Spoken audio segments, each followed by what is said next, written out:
Welcome back. We have another episode of Voicing Artists' Original Characters. Let's see who we are playing with today. So today we are working with a character from the artist Cero.Crown, pronoun she, her. The character's name is Jay. So I have a little bit of backstory and history into Jay's character here. You can definitely tell there has to be some sort of history considering the way Jay looks, and I'm very excited to get to be able to play with a character like this. So the history that I have is that Jay is a powerful deity sealed within the Book of Ends. Now you can see a little bit of the drawing of the Book of Ends in one of these images here that the artist has given us. Jay had a name and a purpose, but she's been sealed within the Book of Ends for decades upon centuries upon millennia, so she has forgotten during the years of slumber what her purpose was and even what her name was. So the name Jay comes from the individual who released her from her book, the person who summoned her from the book. And when she awoke to this new summoner, her immediate responsibilities, at least as much as she can grasp from when she's summoned from the book, is I have to follow my summoner and I have to protect my summoner. So she almost becomes a sort of guardian slash bodyguard slash whatever you want to call it for this person who has summoned her. So the big thing of note that the artist did tell me is she is not a demon or anything evil. So despite the way that she looks with this imposing figure, and especially the drawing of her as a deity with this like pointy tail and almost what looks like a demon with the third eye coming out and the horns and the big sort of sword, despite all of that, she is not a demon and she's not evil. So that was something important that they wanted to mention to me, just so that we don't take her in a villain route, because you know me, I love my villains. But I also think we may have been able to suss it out from the images, because I would say these drawings here don't necessarily give me evil. But let's get into that in a second. First, I want to tell you the characteristics that the artist gave me for Jay's personality. So the words that they gave me are laid back, mildly sarcastic, protective, attentive, confident, playful and mischievous, soft and affectionate to the people she likes, so specifically the individual who summoned her, can be clueless on a lot of things since she's been in slumber for so many years, and super curious about how the current day workings are. I think all of those fit pretty well, so with that said, what do I see from these drawings? Well, first and foremost, the way that she's dressed, and even with the deity version of her when she is in sort of this creature form rather than a more human-looking form, she comes across to me as almost regal, noble, dignified, very composed, somewhere in this energy of if she didn't have this big skull on her face, and didn't have the pointy claws for nails, and the red eyeballs that are staring you in the face, I could see her as being someone who people would think is royalty. People would think is very dignified. They're sort of very nicely dressed, very tamed hair. Their personality comes across as polite and letting the other person speak and not interrupting them and not being overly rowdy or overly enthusiastic about things. They don't necessarily engage very much in the party. They're sort of off in a corner.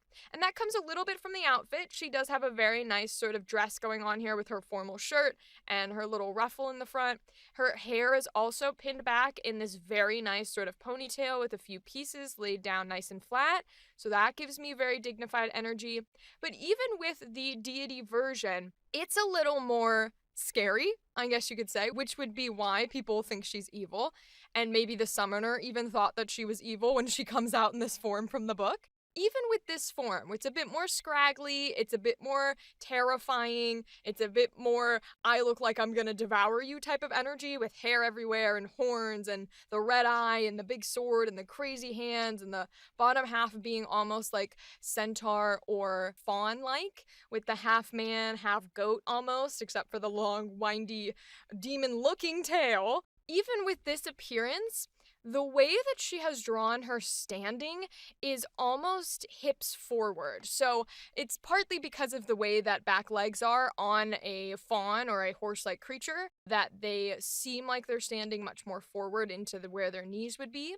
But also, this drawing looks like she's standing forward to where her hips are forward and then her torso is leaning backwards and her shoulders are backwards, and she's sort of got this almost like curve coming into her stance to where all her weight is on her hips and sort of her thighs and her lower section.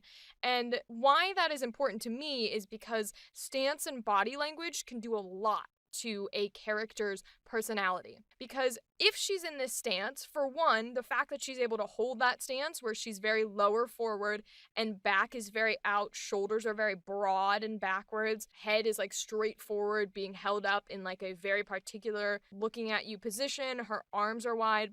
Being able to hold that, for one, tends to be a very hard thing to do. So if that is your natural state of how you stand, you're probably pretty strong. You're probably pretty muscular, and we can see that in the build in her arms. And you're used to standing in this position because of the way your muscles are built and the strength that you have. It can be comfortable for you.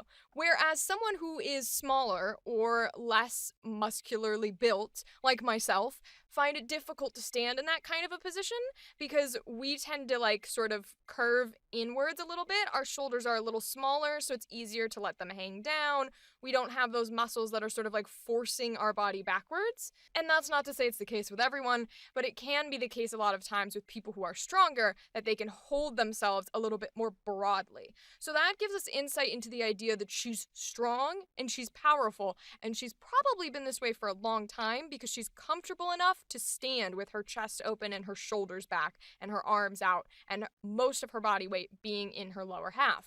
So how that ties back into even the deity form coming off as noble or dignified is because when we think of aristocracy, like old-fashioned medieval times or aristocratic times when they've got the big gowns, like Elizabethan era, the aristocracy often would have sort of this era about them where they sort of walk in this like flowing motion and their heads are held high and their shoulders are back, and it's somewhat due to the weight of the garments they wear, but regardless, it became associated with the aristocracy, with this formality, with this I'm proper, I'm rich, to the point where I probably go to school just to learn to sit up straight and just to learn to keep my head high. And so that's why those things get associated with aristocracy. And that in turn gives the deity form that nobility attached to them. Even though they're strong, even though they're powerful, we sort of associate those things together because it's enough of a humanoid form, humanoid build, that we can sort of collect those together and we're like, oh, okay, this doesn't just feel like creature has been summoned to kill a bunch of people. This feels like an actual important creature has been summoned. A creature with power, a creature with dignity, a deity or a god. So that is where I get that from. And I think that is helpful because even when she sort of transforms a little bit more into this slightly more human looking version, it carries with her the attitude of that nobility and that grace, if you will. Now, there are some other descriptors that I get from these images, but unlike what we usually do, they're not adjectives. So another thing that can be helpful when you're giving personality to a character, when you're trying to build a voice or even build a character in person, whether it's drawing, whether it's acting, whatever the case may be, another thing that can be helpful is using sort of categories or formats. So we have done a lot of protectors or guardians. That is a category that I have where I'm able to say most of these roles will have these emotions or have these personality traits attached to them and act in this way. And while we did get protective as a trait, for me, she sits in a different category, slightly different category, still in a protector role, but if it was a Venn diagram, it'd be mixing with the protector, but in its own circle. For me, that category is a bodyguard and a little bit of a soldier. Now, some folks might be like, protector, guardian, bodyguard, it's all the same thing. What are you doing? Why are you making this more complicated than it is? And that's totally fine because anything that works for you, regardless of how you are creating or watching the character involved. So, For me, Jay falls into a bodyguard role. So how does the bodyguard differentiate from the guardian and the protector? So for me, a guardian and a protector, as we've done before, is very forward in their ability to take care of whoever their protectee is. They are often very muscular, they're often very strong, they don't necessarily have to be vocal, but they usually have energy, they usually have some sort of very forward force. You can see the guardian, you can see the protector and go, oh, I have to get through them first. They are a physical force in the room, you're always acknowledging that they're there. For me, Jay doesn't have that. Even in her deity form, maybe she's got it a little bit, but because we're throwing in dignification, because we're throwing in distinguished into this idea of a guardian, it moves her into a bodyguard position because I don't think she carries this force to where when she's walking behind her summoner, you acknowledge that she is the protector. Any sort of guardian in my brain walks behind the person they're protecting. They're very clearly here. I very clearly have to acknowledge, and I very clearly know that they are the guardian. I don't think you get that from Jay. I think you see and you acknowledge the summoner, and you might acknowledge Jay as like, oh, she's a servant, or she's a butler, or she's a handmaid, or, oh, there's someone over there in the corner. I don't think you immediately get, oh, this person's gonna kick my ass if I try to touch the one in front. I don't think you get that. And there's a couple of reasons. Bit of a slimmer build, right? So automatically a little bit less noticeable when she's in a space due to her clothes, slimmer build, things like that. And I also think because of some of the personality traits we got, with being laid back, with being soft and affectionate to someone that she likes, these take away the very frontward-facing energy that guardians often have. And so when you take away the frontward-facing energy and you make it more internal, you make it more of a laid-back, low, I don't need to put myself forward because I know I could stop anything. I'm going to let you take control. I don't need to be in charge. When you add that energy into the guardian role, to me, that is a bodyguard. A bodyguard is someone who looks like they could kick your ass, which I think she does, but they don't come forward with their personality. They are often silent. They're often quiet. They often, if they think something is up or going wrong or someone's going to attempt something, they will just immediately act upon stopping that attempt in the shadows, behind whoever they're protecting. They will not take the power away from the person that they are protecting. And I think sometimes guardians can do that because of how forceful they are. Bodyguards don't. Bodyguards are very much, you are in charge. I will make sure absolutely nothing happens to you, but it is not my place to speak, and it is not my place to come forward. And that is the energy she gives me when you add in this laid-back personality to a guardian role. Now, it's not to say that they don't care for their summoners, because obviously she really does. But it's sort of more of a subtle thing. It's almost like a butler vibe from Hunter x Hunter.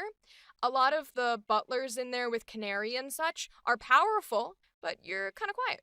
And you don't take charge. And I feel like you could kick my ass, but I'm not sure I want to find out, right? So that's sort of the energy that she gives me. So we're going to classify her as a bodyguard, at least in my own brain. So with all of that said, let's go into our neutral line. I'm going to make our neutral line interesting. It's not going to be her natural voice. Instead, I'm going to make the neutral line as if she is summoned from the Book of Ends and she comes out in this deity form and you're like, holy shit. And this is the first time she's coming out and revealing herself after all these years, and she's sort of making a declaration to the summoner that released her from the book.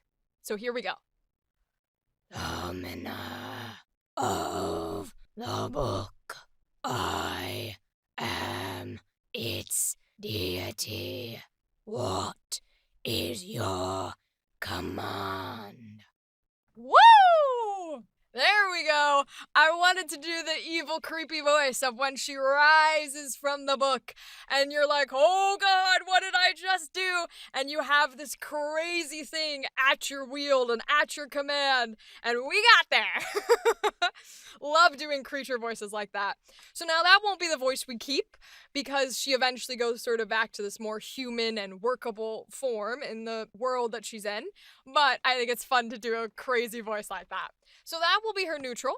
And now let's go into her emotions. Let's go into happy. I think we run with happy as if she is discovering something or learning about something with her summoner that has become new and she doesn't know what it is, so she's learning about it because she's been in the Book of Ends for however long. So I think that would make her happy because she gets to experience it with her summoner, for one, whom she loves. And we also had curious as an adjective from the artist. And so I think her curiosity would drive her to figure out this thing and see what it is. And then to have it be something like beautiful or really revolutionary would be fun. So this might not exist in her universe in the era that she lives, but I really like the idea of her discovering bubbles. And when I say bubbles, it could be anything, right? It could be from a spring. It could be our version where you blow bubbles.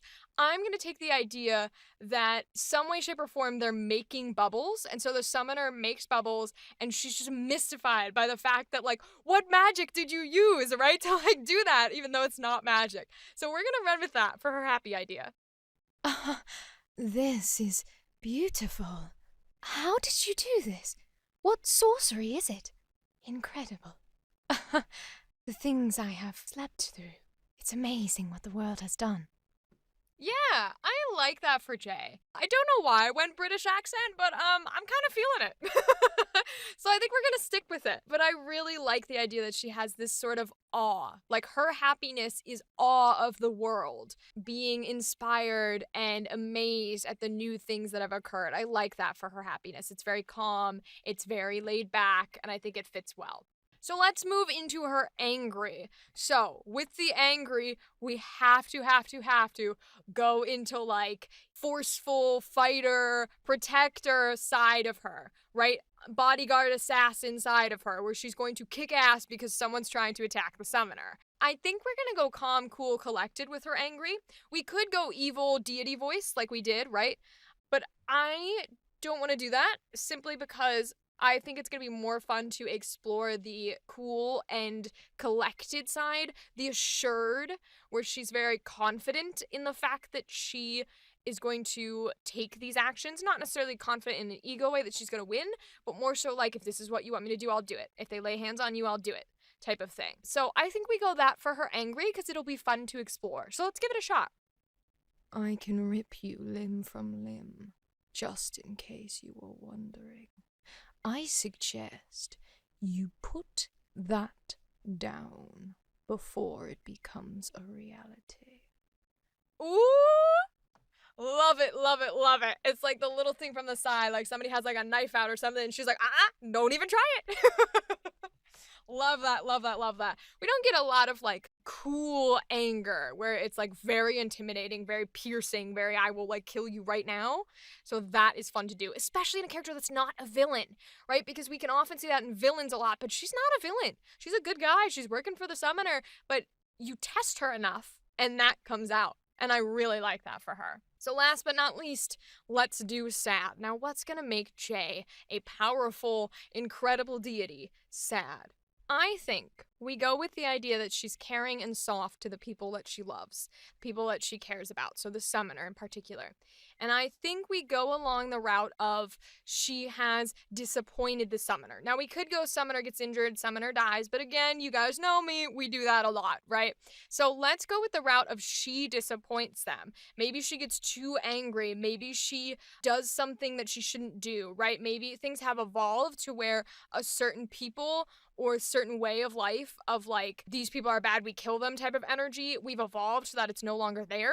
So she's like, no, you can't do that. Maybe they get into a fight and her life's in danger, and so Jay just like kills the other person, and the summoner's like, no, why would you, like, that's not okay type of thing, right? Maybe it's sort of a summoner and the villain that they're against, they're in some sort of this thing that you see in some anime or shows where the main protagonist just like refuses to kill, almost like a Batman and Joker situation where they refuse to kill each other even though one of them is like horrible and awful and the worst thing on the planet.